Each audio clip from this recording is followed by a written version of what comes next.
अब तक हमने मौर्य काल के मोस्ट आईएमपी पीवाईक्यू कर चुके हैं और आज हम करने वाले हैं सुंग वंश के मोस्ट आईएमपी एवं पीवाईक्यू। ठीक है, तो जो पहला क्वेश्चन है वो कहता है कि मौर्य वंश के पश्चात किस वंश का राज्य स्थापित हुआ था। तो ध्यान रखना, जो मौर्य वंश हुआ है उसका जो अंतिम सम्राट हुआ है वो कौन हुआ है? वो हुआ है वृद्धरथ। ठीक है, और इसकी जो हत्या है ये किसने किया था? ये किया था इसी का सेनापति, उसका नाम था पुष्यमित्र सुंग।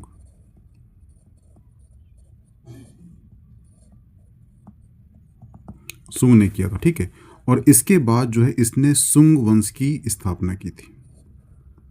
सुंग वंश की स्थापना की थी। ठीक है, तो जो मौर्य वंश हुआ है, मौर्य वंश के बाद जो है सुंग वंश की स्थापना हुई थी। तो इसका जो आंसर होगा वो क्या होगा? वो होगा सुंग वंश। ऑप्शन डी सही हो जाएगा। हुआ क्लियर? ध्यान रखना। सुंगों के पूर्वज मूलतः किस स्थान से थे? तो ध्यान रखना, एक कवि हुए हैं, उनका नाम है कालिदास। हुआ क्लियर? इनका एक नाटक है, नाटक का नाम क्या है? वो है मालविका अग्निमित्र।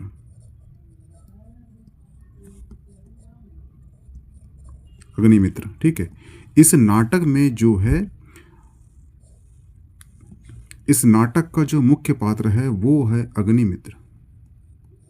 ठीक है, और अग्निमित्र कौन था? ये सुंग वंश का शासक था। और ये जो अग्निमित्र नाटक है कालिदास का, इसमें बताया गया है कि जो सुंग वंश के शासक हैं इनके जो पूर्वज है ये कहाँ के थे? तो ये एक्चुअली उज्जैन के थे। ऑप्शन सी सही हो जाएगा। हुआ क्लियर?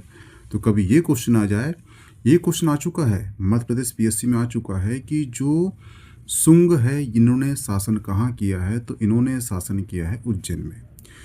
और जो कालिदास का नाटक हुआ है अग्निमित्रम, मालविका अग्निमित्रम, उसमें बताया गया है कि जो सुंग के जो पूर्वज थे ये उज्जैन के थे। हुआ क्लियर? तो कभी ये क्वेश्चन आ जाए कि किस नाटक में उल्लेख किया गया है सुंगों के बारे में, तो वो है कालिदास का नाटक मालविका अग्निमित्रम। हुआ क्लियर? ध्यान रखना। कालिदास लिखित मालविका अग्निमित्रम का नायक अग्निमित्र किस वंश का है? तो बता चुका हूँ मैं कि उज्जैन के जो कालिदास थे इनका एक नाटक है। नाटक कौन सा है? वो है अग्निमित्रम। और अग्निमित्र जो नाटक है इसका जो मुख्य पात्र है वो है अग्निमित्र, जो सुंग राजवंश का एक शासक था। तो इसका आंसर क्या हो जाएगा? इसका आंसर हो जाएगा ऑप्शन ए, सुंग वंश। हुआ क्लियर? ध्यान रखना। ठीक है, और ये क्वेश्चन पूछ चुका है कि उज्जैन में किसका शासन रहा है? तो वो सुंगों का शासन रहा है। एक बार मध्य प्रदेश पीएससी में 19 या 20 के जो प्री हुआ था वहां पूछ चुका है। पुष्यमित्र सुंग द्वारा 2 अश्वमेध यज्ञ किए जाने के बारे में जानकारी किस लेख से मिलती है? तो ये ध्यान रखना कि जो पुष्यमित्र सुंग है इसने 2 कराए थे अश्वमेध यज्ञ। और इसका उल्लेख कहाँ मिलता है? तो इसका उल्लेख मिलता है हमें कहाँ पर? अयोध्या। अयोध्या अभिलेख मिलता है। और जो अयोध्या थे उस समय के राज्यपाल कौन थे वहां के? वो था धनदेव। तो धनदेव का संबंध किससे है? वो है अयोध्या अभिलेख से। और अयोध्या अभिलेख में हमें जानकारी मिलती है कि जो पुष्यमित्र सुंग है इसने 2 अश्वमेध यज्ञ कराए थे। तो इसका आंसर क्या हो जाएगा? अयोध्या अभिलेख। हुआ क्लियर? इसका आंसर हो जाएगा अयोध्या अभिलेख। अब ये क्वेश्चन उठता है कि ये जो अश्वमेध यज्ञ कराया गया था, ये अश्वमेध यज्ञ जो है किसने संपन्न कराया था? तो ये जो अश्वमेध यज्ञ है ये संपन्न किसने कराया था? ये कराया था कौन? पतंजलि ने। किसने कराया था? पतंजलि ने यज्ञ संपन्न कराया था। और ये ध्यान रखना, पतंजलि ने एक ग्रंथ लिखा है, एक बुक लिखी है, एक रचना की है, एक टीका लिखी है। उस टीका का नाम है महाभाष्य। क्या है टीका? वो है महाभाष्य। ठीक है, और महाभाष्य जो है एक ग्रंथ की टीका है। और ग्रंथ का नाम क्या है? उस ग्रंथ का नाम है अष्टाध्यायी। और जो अष्ट अध्यायी ये संस्कृत का एक महान प्रसिद्ध ग्रंथ है जो पाणिनि ने लिखा है। वह क्लियर? तो यहाँ से क्वेश्चन उठेंगे कि पुष्यमित्र सुंग ने 2 अश्वमेध यज्ञ कराए थे, इसको संपन्न किसने कराया था? तो वो कराया था पतंजलि ने। वह क्लियर? ठीक है। अब सवाल उठता है कि जो अश्वमेध यज्ञ क्यों कराए जाते थे? तो ये ध्यान रखना कि जो अश्वमेध यज्ञ है उसके पीछे कराया जाने का कारण था सामंतवाद काल चल रहा था, और इस काल में जो एक होता था राजा और उसके बहुत से होते थे सामंती।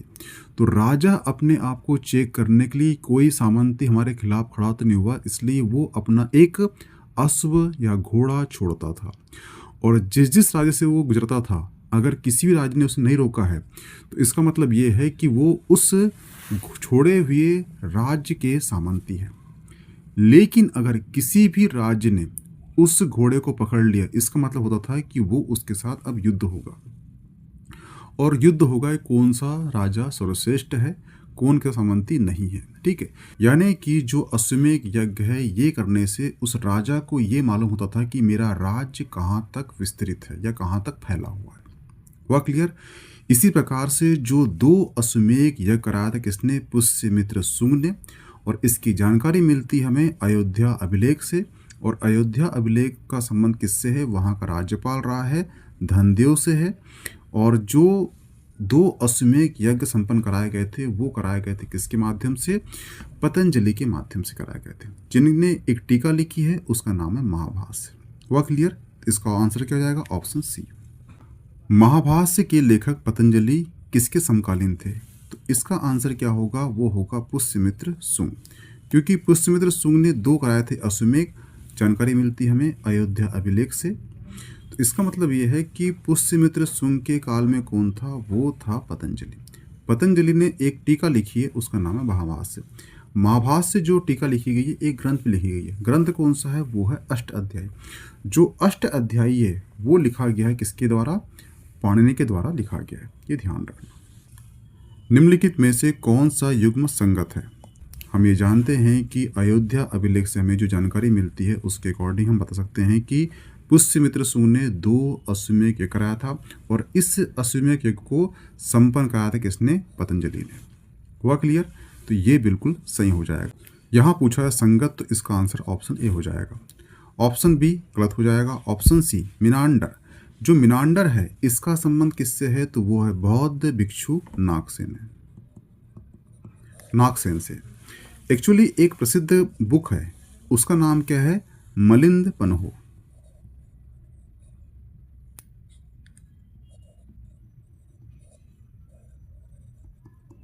ठीक है, जो मलिंद पन्हो है इसका मतलब होता है कि मिनांडर के द्वारा पूछे गए प्रश्न, और उत्तर दिया किसने था? उत्तर दिया था किसने? नागसेन से।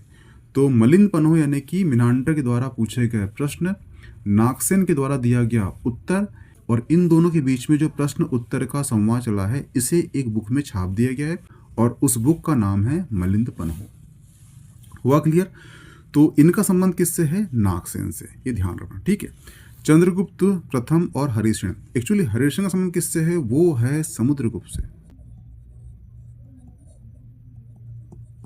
ठीक है, किससे है? समुद्रगुप्त से है। एक्चुअली आप देखना एक प्रशस्ति है उसका नाम है प्रयाग प्रशस्ति, जो इलाहाबाद में है। वहां पर लिखा गया है हरिशण के द्वारा कि जो समुद्रगुप्त है उसने 9 राजा उत्तर के और 12 राजा साउथ के, इनको उसने हराया था। ये प्रयाग प्रशस्ति में लिखा है। किसने लिखा है? वो लिखा है हरिशण लिखा है, यानी कि समुद्रगुप्त के विजय के बारे में उल्लेख किसने किया है?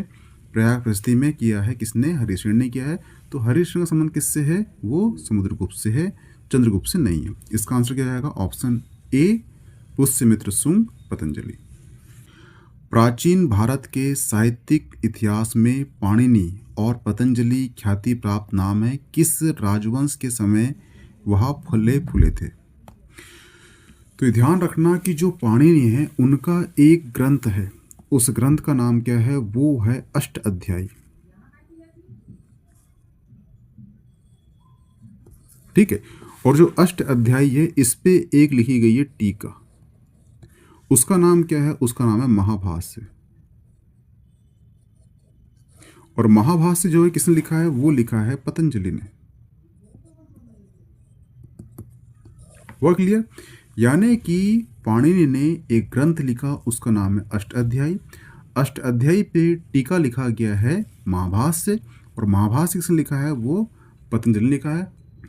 पतंजलि कौन है, तो ये पुष्यमित्र शुंग के समकालीन थे, जिन्होंने 2 अश्वमेध संपन्न कराए थे।